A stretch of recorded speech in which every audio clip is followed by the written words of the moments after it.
nzijjako. Naam, assalamu alaikum wa rahmatullahi wa barakatuhu. Alhamdulillah wa salatu wa salamu ala rasulillah sallallahu alayhi wa sallam wa ba'd. Matenda majivuga Allahu tabaraka wa ta'ala nzako kusala mbaka nabiyuna Muhammad sallallahu alayhi wa sallam. Olwaleero ndiri mukadde wange Sheikh Muhammad Lugolobi, somesa wange era mukadde wange. Olwaleero biidhnillah agenda kubaako n'ebigambo byatutuusaako oli awo tufunemu ekyokuyiga nze naawe andaba biidhnillahi tabaraka wa taala. Kadde wange Sheikh nkwaniriza biidhnillah. Naam, bismillahir rahmanir rahim. Hamdan laka ya rabbi wassalatan wassalaman ala man arsalahu rahmatan lil alamin Muhammad ibn Abdillah sallallahu alayhi wa sallama wa ala alihi wa sahabatihi wa man walahu wa ba'd. Fassalamu alaikum wa rahmatullahi wa barakatuhu. Wa alaikum salam wa rahmatullahi wa barakatuh. Allah subhanahu wa ta'ala tumwebaza olw'enteekateeka eno gyatukoledde ntubeera nga alhamdulillah bwemutulaba ababiri tuli wano mu kaseera kano nga tugenda kubaako ebigambo ebitonotono bye tugenda okwogera, naye kansuubire nti tugenda bitambuza bwe tuti kubanga munnange ono ateekwa okuba nga alina by'ayagala mbeere nga njogerako. Ate kiba kirungi nnyo omuntu bw'akubuuza irimu evaayo bulungi okusinga, era y'ensonga lwaki tutudde wano ffembi tubeeko ne bye tubatuusaako, naye mumanye nti bigenda kuba bikwata ku bavubuka, kubanga abavubuka mwe bangi kati n'omulembe gwennyini mpulira mugamba nti gwammwe. Kakati bwe guba nga gwammwe, ffe batugamba nti eriiso ly'omukulu awaddugala wewalaba. Simanyi oba eri abato aweeru wewalaba, naye eryaffe awaddugala wewalaba. Kati n'olwekyo kwe kubeera wano twogeremu ku nsonga ekwatagana n'abavubuka, oba oli awo ne kuba kulabula, kubanga ne Nabbi Muhammadin sallallahu alaihi wasallama era naye ayina ekiseera lwe yakoolera abavubuka n'abagamba nti ya ma'ashara shababi, abange mmwe ekibiina ky'abavubuka. Kati bwe tutambulira awo kijja kuba kirungi, n'olwekyo tutandike noonya point gy'oyagala twogereko tugikooneko wano katono katono mpola mpola inshallah. Sheikh, point esooka biidhnillah, olwaleero tuli ku mulembe gw'abavubuka, twagala ebintu by'amangu tukoze. Kirungi nnyo okukola ebintu mu bwangu oba mu kupapa okwo tuyinza okufunamu obuzibu. Essaawa ya leero bingi omuntu asobola okuleka okukola nabbo olw'okuba ayagala ekintu eky'omu bwangu. Kiraga nti abavubuka obwangu obwo babukoze. Kale kaakati bismillahir rahmanir rahim. Allah subhanahu wa ta'ala omutonzi waffe eyatutonda ng'ate era yatulabirira mu buli nsonga yonna, puroguraamu ya buli muntu yenna ava mu lubuto lwa nnyina n'atonnya wano ku nsi aba yamala dda ogikola. Era bw'otunuulira hadith eva ku Abdullahi ibn Mas'ud radiyallahu anhu, Allah yamusiima, eyali atunyumiza nga atulaga omuntu nga Allah subhanahu wa ta'ala bw'amutandikako. Ibn Mas'ud agamba nti Nabbi Muhammad sallallahu alaihi wasallama yayogera ebigambo bino, naye bwe yali abyogera yasooka na kulayira. Naye mu kulayira okwo ng'ategeeza nti ensonga eno etwalibwe nga nkulu. Yagamba nti inna ahadakum, mazima ddala omu ku mmwe, yujma'u khalquhu, obutonde bwe bwonna nga bwe weerabaawo bukuŋŋaanyizibwa fi batni ummihi, ng'akyali mu lubuto lwa maama we 40 yawman nutfa, nga likyali ttondo lya nnaku 40. Naye yayongerako n'agamba thumma takunu alaqa, oluvannyuma kifuuka ekisaayi mithlu dhalika, era ennaku 40. N'agamba nti ate oluvannyuma ne kifuuka mudugha, ekinyama, era ennaku 40. Bwe tutunuulira olaba ng'ennaku ezo ziweze 100 mwaka. 12 bw'ogabiramu 3 ofuna emyezi 4. Kati emyezi 4 egyo bwe gimala okuwera omuntu ali mu lubuto lwa maama, Allah subhanahu wa ta'ala alindirizaako ennaku 10 ezimala okuwera 13 n'alyoka atuma malayika nga amuwadde omwoyo ku myoyo gye Allah gy'amanyi nti gye giteekebwa mu bantu. Naga nti guno omwoyo gutwale, naye bw'oba ogenda okuguteeka mu oyo awezezza ennaku 13 yitirako mu kifo gundi. Malayika n'eyitako mu kifo n'eyolawo ettaka n'ejja nalyo neyeesogga mu lubuto lwa maama nga tasobola kuwulira ennaku 13. Akati kiri ekinyama kye tutegedde nti kati kyekiweza ennaku 13. Malayika ono asooka n'asiigako bw'ati liri ettaka lyazze nalyo. Bw'amala okusiigako bw'ati oluvannyuma n'alyoka ateekamu omwoyo nga guyita wano mu kawompo. Kati omwoyo bwe guyingira, kati oyo ye muntu atandise okutondebwa. Wali abadde mufu, kati wano afuuse eki? Mulamu. N'atandikira awo ku nnaku 13 nga ziri ziyiseewo nga mufu, kati wano n'abeera omulamu. Kakati bw'amala omuteekamu omwoyo ogwo, Allah subhanahu wa ta'ala akommunikatinga ne malayika ono. Malayika abuuza n'agamba nti rizquhu, okugabirirwa kwe kunaaba kutya? Allah n'agibuulira newandiika. Nemugamba amaluhu, emirimu gye newandiika. Ekyokusatu ajaluhu, entuuko ze. Kati ekyokuna ashaqiyun am sa'idun, anaaba mwonoonefu, anakwata kkubo lya muliro oba kkubo lyaki? Ejjana. Akati ku ekyo abamanyi baayawukana. Naye abasinga okuba obuzito bagamba nti ekyo Allah taddamu wabula akyesigaliza. Kulwana kwona omuntu okulaba nti agwa ku sayidi entuufu. Kubanga senga aba yagamba, senga abaga nti yakyatula kimuwandiikibwako nga bwe boogera, chansi y'okutereza yandibadde teriyo.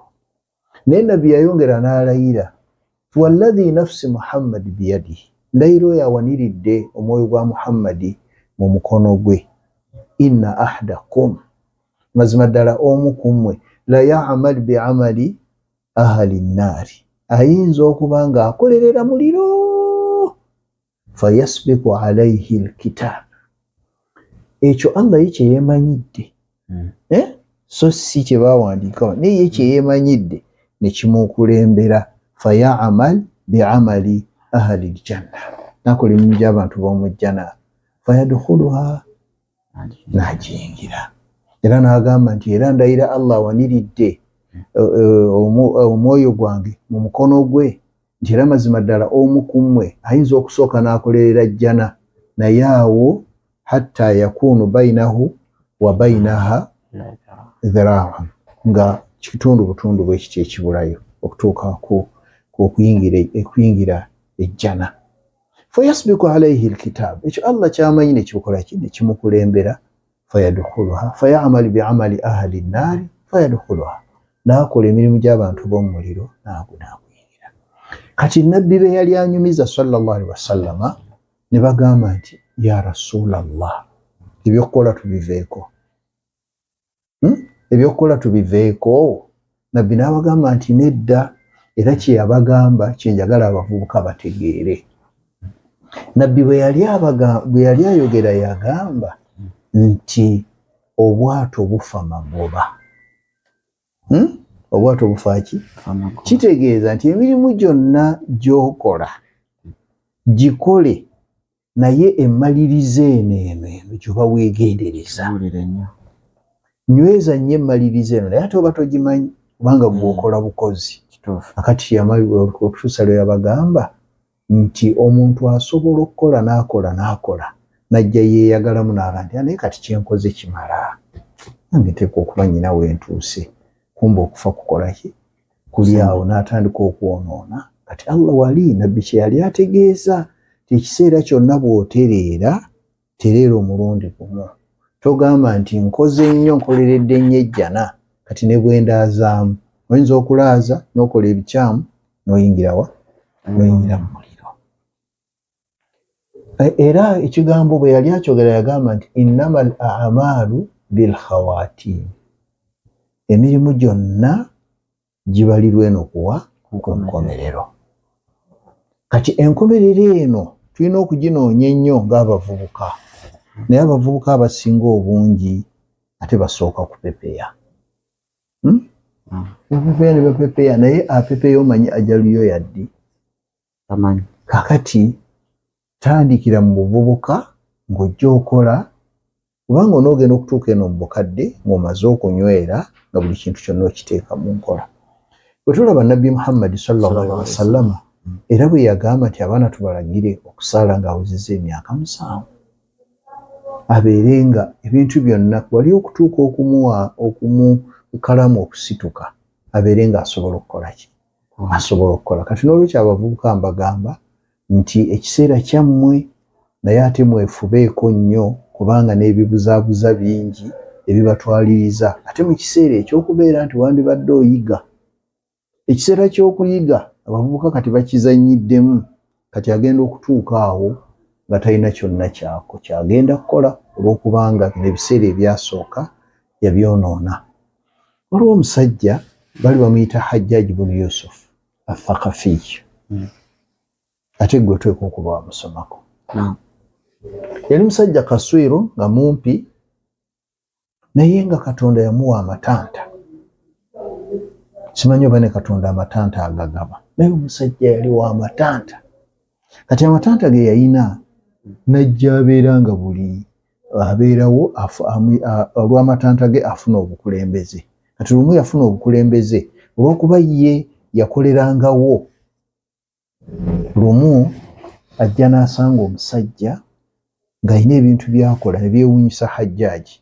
Kati ng'omuntu bw'anaakulaba, eno oli ku kompyuta, eno oli ku kamera, eno oli ku printer, nga ebintu byonna abikola, akiikinga wano nadda nti omusajja omugezi ono abikola atya? Kompyuta n'akola ekyawo, najja wano ku printer n'akola, n'agenda kamera n'amuyitirirako, kyeyava amuyita namuga nti wayise okujja, najja namuga naye ng'oli mugezi nnyo ebyo obikola otya? Naga nti ekyo Katonda yakimpa, nti yakikuwa nti ye angeri gy'oli omugezi nenda kukuwa obukulembeze, kubanga amagezi ago gokka galaga nti osaana obeera omukulembeze. Nga batambula bonna naye bwe batuuka mu kkubo, Hajjaj ibn Yusuf n'agamba omusajja oyo nti naye owange bwe gwe ngenda okuwa obukulembeze nti sooka onsomere mu Suratul Ikhlas. Omusajja n'anoonya Suratul Ikhlas, n'aginoonya waggulu, n'aginoonya eno, yagaana. N'agamba ssebo, ky'otegeeza amagezi ago gonna g'oyina oli ku duniya yokka, ewa Mungu tofuddeeyo, ngenda kukusiba ate nkutte. Manyi ye yakolerangawo. N'amukwata n'amutwala n'aga tumuteeke mu kkomera, ekiseera bwe kinaatuuka ngenda kumutta. Toyinza kubeera mugezi bw'oti n'obeera nga ku ludda lwa Todala duniya ng'olina ateekwa. Naye ku ludda lwa Allah nga tolina kyoli, oba otegeeza ki? Kyenkugambye ekyo. Omuntu weemalira ku duniya naye ng'akhira egenda kukusala. Kaakati Hajjaaji amaze okusiba omusajja, afaayo bw'ati aba atambula n'asanga omuvubuka. Naga omuvubuka gw'ovaawa? Naga nti mbadde nvaako eyo. Naga nti owange nti nsomeramu Suratul Ikhlas. Omwana omulenzi n'asoma Ikhlas. Bwe yamaliriza n'amugamba nsomeramu Wannaazi'aati. Wannaazi'aati gharqa. Omwana n'agisoma n'agimalako. N'agamba mwana ggwe mu myaka egyo n'obeera nga Allah omulowoozaako, kati ngenda kuwa ofa. Kugenda n'akabaluwa kano obeere nako. Bw'owuliranga ekintu kyonna ky'oyagala ojjanga gye ndi n'ekikuwa. Hajjaaji amaze okulangirira. Kakati omuvubuka aba atambula agenda okutuuka waka yasanga bakaaba. Maama we akaaba. Namugamba maama ate ki ekikkaabya? Munnange ndi wano ennaku Hajjaji yakutte kitaawo. Hajjaji yakutte kitaawo agenda kumutta. Lwaki? Tamanyi kusoma. Ikhlaasu yamulemye okusoma. Omuvubuka n'agamba nti maama tokaaba. Bw'oba ogamba Hajjaji nze mbaddeko naye nze nsobola okutaasa taata. Nakati onoomutaasa otya? Ng'oli omusajja omumanyi yakolera naga nza kumutaasa. Gwereka. Akati omuvubuka atambula ng'agenda. Atuuka wali nga Hajjaji agenda kuggyayo taata akole ki? Amutte. Bw'amuggyayo bw'atyo omwana n'amulaba. Naga nti ssebo oyo gw'ogenda okutta taata wange. Nti ono yakuzaala nti ye. Naga nti ngenda kumutta ayinza kutya okuba nga talina ikhlasi. Omwana n'agamba ojjukira kye waŋŋamba? Kinkijjukira. Nti nkijjukira waŋŋamba nti ekintu kyonna kye mba njagala ojja kukimpa. Kakati nkusaba ompe taata oyo oleme kumutta. Hajjaji nga takyalina kyakkola n'amuwa taata. Omwana n'agamba nti ssebo taata ono musajja mugezi nnyo wandivunaanye kitaawe. Taata ono jjajjange gwe wandibadde okola ki? Ovunaana. Naye ye mugezi nnyo. Laba bw'anteeka nze mu ssomero n'ensoma ng'ate ye taata we teyakola ki? Yafaayo omusomesa. Kati awo ndowooza abavubuka balina kye bakoze eki. Kati n'olwekyo tugamba nti abavubuka bangi tubayina nga n'okusoma oluusi teyasoma. Naye ng'obusiraamu azze n'abupiikingira awo. Bw'obanga obusiraamu obwo opiikinzeeko saasira nnyo omwana ono gw'ozaala wadde nga taata wo gwe teyakola ki? Teyakufaako. Gwe saasira omwana ono omusomese, todda mu byakwogera nga bwe boogera. Nze nga saasoma. Ne mutabani wange naye ajja kukola ki? Ajja kubikola nga bwe mbikola. Kati abavubuka ekyo banne mbasibiridde mubeere nga mufaayo nnyo. Era Hajjaji bwe aba atambula n'asanga omusajja, yasanga mukyala. Ng'omukyala akutte bakayita batya kano ke kalaadi ng'aliko tasbihaati naye ng'ate mu kiseera kye kimu bw'agira agikutte wano ate bw'agira ne yeesiiga bino bye basiiga ku njala. Ye ina oyo. Hajjaji n'ayimiridde. Omanyi yali musajja ng'ayagala nnyo okutakula omuntu. N'omuga nti mukyala gwe nti oyinza otya okuddira Katonda? N'obeera nga n'oli kwabika obutabika n'edduniya. Omukazi n'amugamba nti ssebo nti nze nnyina ebitundu ebi ku nze. Ekimu kya Katonda, ekimu kya munnange eyampasa. Nnyina okukolerera Katonda ne nkolerera ne bazze. Bazze ayagala neewunde. Ayina Katonda ayagala nkole ki? Musinze. Kati nze kye mba bikwata byombi. Saagala kubisuula. Wano nsinza Katonda ate nga nawo bwekola ki? Bwe neewunda. Ku lwabaze kubanza niwe ebitundu bimeka? Ebitundu bibiri. Omwami ayagala neewunde ate ne Katonda nyina okukola ki? Okumufaako. Hajjaji n'agamba omukazi ono nga mugezi. Kati Hajjaji yali omukambwe. N'abeera nga yafuna abantu n'abasanga nga nabo baki? Nga bagezi. Naye obugezi obwo abavubuka njagala kubategeeza. Mu buyina amagezi ago g'olaba mugalina.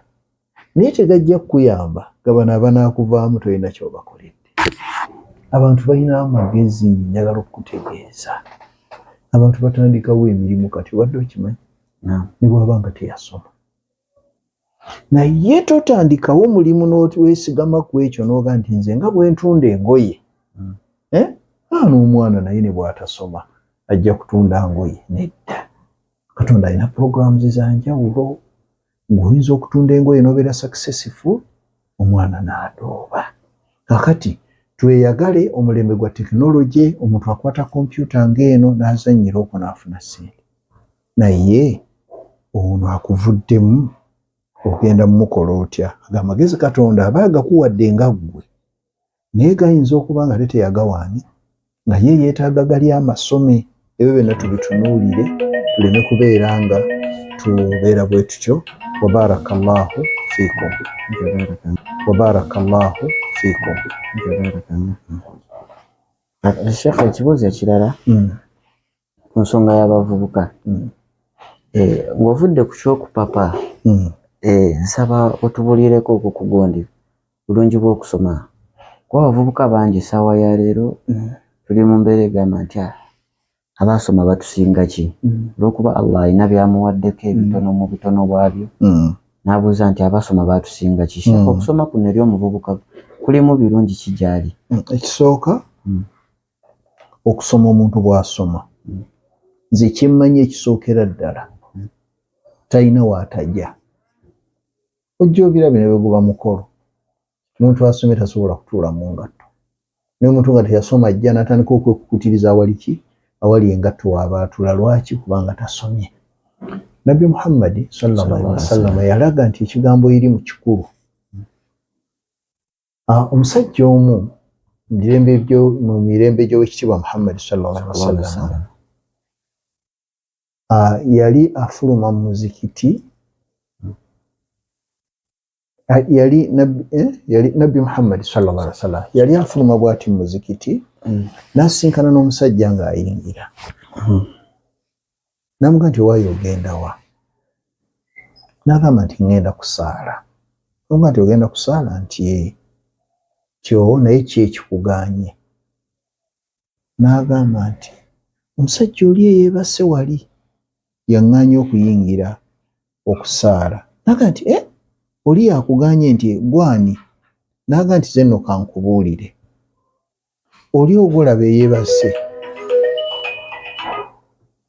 mbadde njagala nnyingire nyonoone esswala y'oyo asaala oyo asaala kumbe ono yali shaitaani mbadde njagala kuyingira nyonoone esswala y'oyo naye oli eyeebase yaŋŋaanye nabbi n'agamba owange eyeebase ayinza okugaana okwonoona esswala y'oli gy'oyagala okwonoona shaitaani n'emugamba nti okumanya oli asinga ono nyinza okuba nakatandika okwonoona esswala y'ono mubuzaabuza oli n'azuukuka n'amutereeza kati nabbi kwe kugamba ky'omumanya eyeebase asinga omusiru ng'akolaki atunula kaakati okusoma kuno kikulu nnyo kubanga kye bayita irimu kyekintu ekiyambira ddala omuntu mu bulamu bw'ensi eno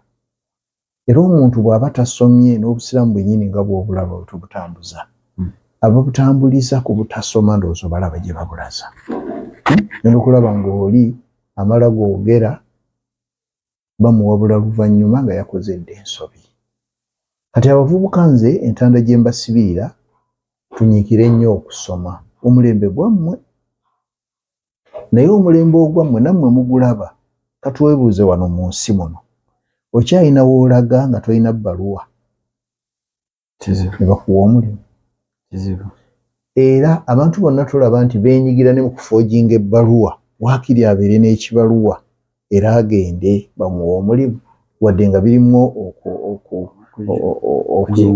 okujingirira naye era olaba ng'oli abaanoonya kibaluwa kaakati omulembe guno gwe mulimu ekintu kino kyolaba kino kye bayita olupapula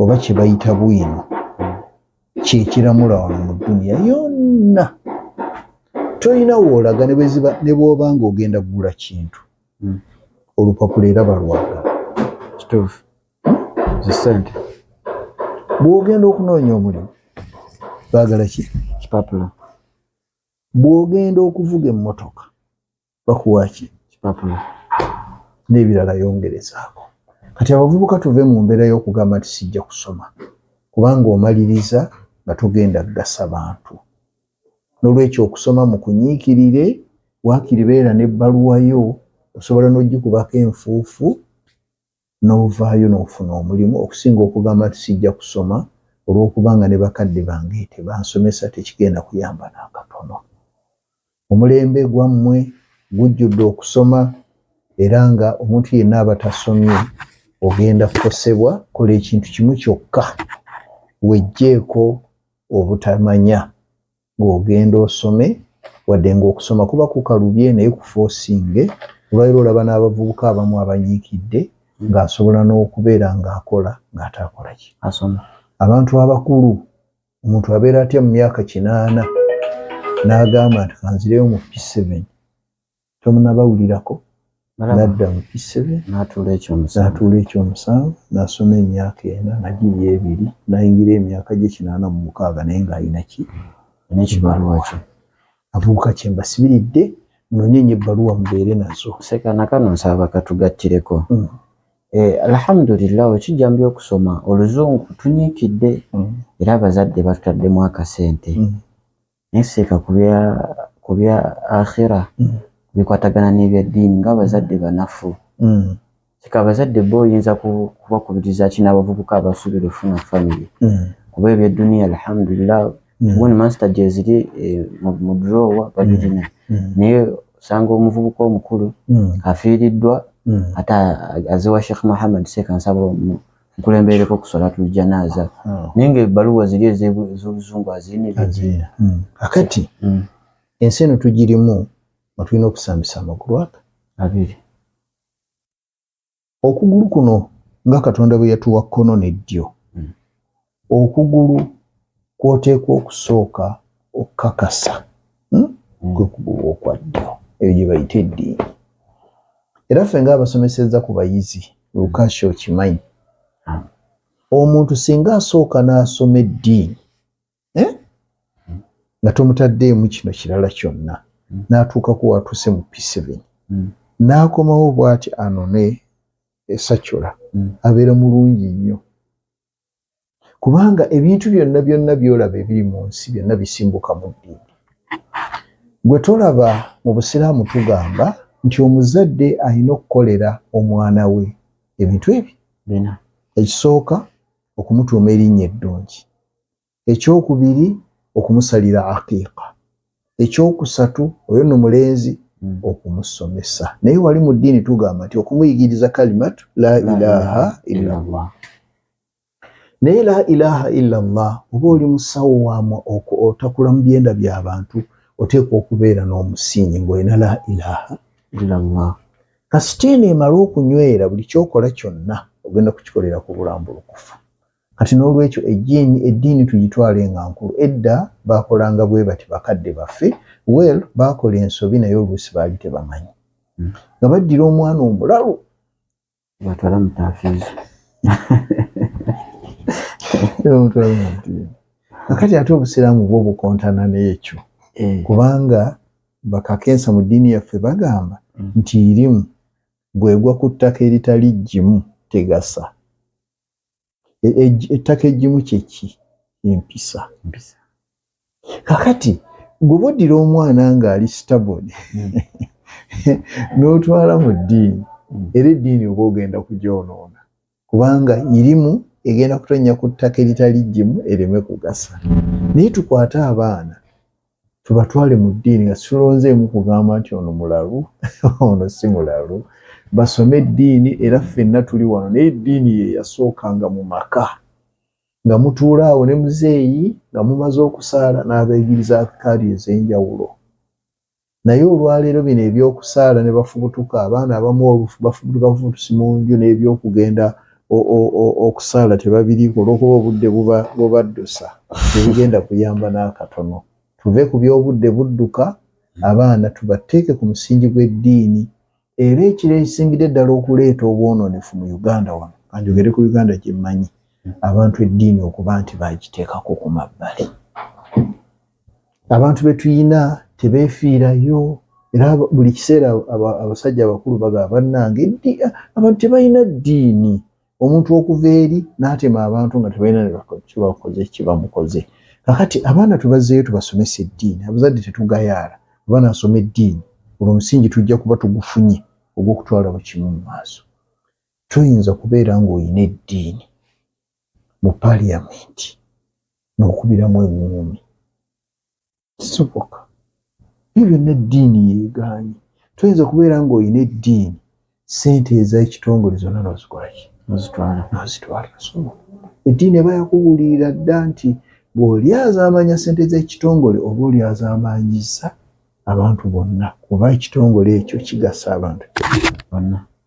Toyinza kubeera wa byabulamu ng'olina eddiini n'otwala eddagala ate ery'okujjanjaba abantu oba okimanyi. Kati buli mbeera yonna eyonooneka lwakubanga tetufuddeeyo. N'olwekyo eddiini kikulu tuddemu tugisomesa abaana oba oliawo nga embeera ejja kutereera. Barakallahu fiika wa jazakallahu khair. Nga tumaliriza Sheikh, ensonga y'esswala eri abavubuka nga bugayaavu bunene. Kuba abavubuka ogenze n'okyogerako nti bakadde baffe yali ng'omalo gwe baatwalanga mu taafiizu, gwe baatwalanga okusoma eddiini. Naye kati ku nsonga y'esswala twesanze ng'abavubuka alhamdulillah obulamu Allah abutuwadde, naye esswala agisadde abojjambojje, n'agibojja n'atula salaamu n'agenda. Kati ate ono atamanyi seka ssaawa ya sswala genda osale nja kukusanga n'atajja. Abavubuka ku gundi y'esswala oyinza bagamba ki? Akati Nabbi yagamba nti as-salaatu imaadu ddiin. Esswala eddiini yonna kwekoze eki? Kweyimiridde. Era nkugambye bantu obutabasomesa ddiini. Ekyo kyokka kye njogedde kimala nti as-salaatu imaadu ddiin. Eddiini yonna eyimiridde ku ki? Kati omuvubuka bw'avaayo n'abeera nga tasaala, talina kintu kyonna ky'ayinza kukola bulungi. Nabbi yayogera sallallahu alaihi wasallam n'agamba ng'atubbirako nti ekintu Allah kyagenda okusooka okubala ku muntu emirimu gye gyonna gy'akola ku lunaku lw'enkomerero egenda kubeera swala. Kati esswala yeefuga byonna. Abantu bonna ne bwe banaakola batya nga tebasadde ngamba al-muslimuun, tebasobola, ensi eno tesobola kutereera. Okuggyako ng'abantu bazze ne batereeza kino, Allah ky'ayagala tujja okufuna abantu abajja okutereeza emirimu. Ebyo byonna by'olaba abantu bye bakola swala. Olwaleero omuntu ayinza okuba nga Allah yamuwa ssente ng'azirina naye nga tasobola kuyimirizaawo swala. N'akola buli kimu ng'akikolera ku butamanya. Olw'okubanga esswala eno yeyimiriddeko eddiini. Omuntu Allah yagamba nti inna as-salata tanha anil fahshai wal munkar.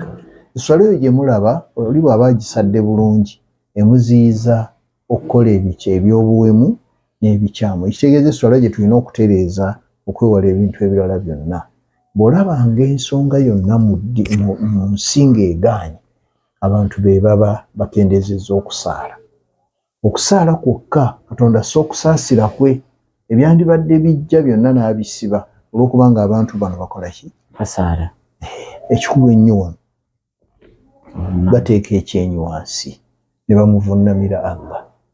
Era okuvunnama nsonga nkulu nnyo. Bw'olabanga omuntu ng'asobola okuteeka ekyenyi bw'ati wansi aba mutegeevu nnyo.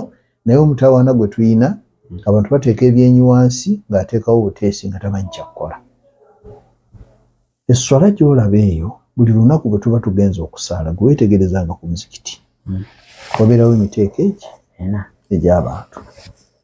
Wabaawo omuntu ng'esswala agimanyi ate ng'era mujjumbize. Muzikiti tabeeramu? Abeeramu. No. Ne wabaawo n'owokubiri ng'esswala agimanyi naye nga si mujjumbize. Ate oyo akosa nnyo. Amanyi esswala naye tajjumbira, ekitegeeza jamaa atatera kukola ki? Kuzisaala. Ne wabaawo n'omulala ng'esswala tagimanyi naye nga mujjumbize. Tabeeramu muzikiti? Nga tamanyi esswala naye bwe bagamba nti Allahu akbar n'ayingira n'asaala naye nga tamanyi kyakola. Ne wabaawo n'owookuna ng'esswala tagimanyi ate era si mujjumbize. Kati bwe tunaabeera n'ebiti ebyo tetusobola kuwona. Ng'abantu asobola n'okujja mu sswala n'ayimirira bw'ati naye eryaz'amaanyi okumala emyaka 2 ng'ayimirira buyimizi mu layini nga ne bw'ogamba okusoma suratul Fatiha tayinza kugisoma. Era oba oyagala okukakasa nti abantu esswala ekyabulamu, gwe beera ku muzikiti ogambe nti olwaleero tewali afuluma. Buli muntu asooke kunsomera mu suratul Fatiha bakuyita mu nkwawa. Naye weetegereza abasinze okuyita mu nkwawa either abamusajja nga mukulu nga tojja mugambako oba omuvubuka n'akola effujjo n'akola ki? Agenda. Kati kitegeeza tukyalina obugoomu obwo. Naye abantu bakkirize bayige esswala etereererako buli kimu. Bwe tutagikubirize bantu, nagambye nti nabbi yagamba tulagire abaana okusaala nga bakyali mu myaka 7. Ekyo kyokka kikulaga nti esswala eno erina kyegenda otuyamba. Lwaki olagira omwana w'emyaka 7 asaayo?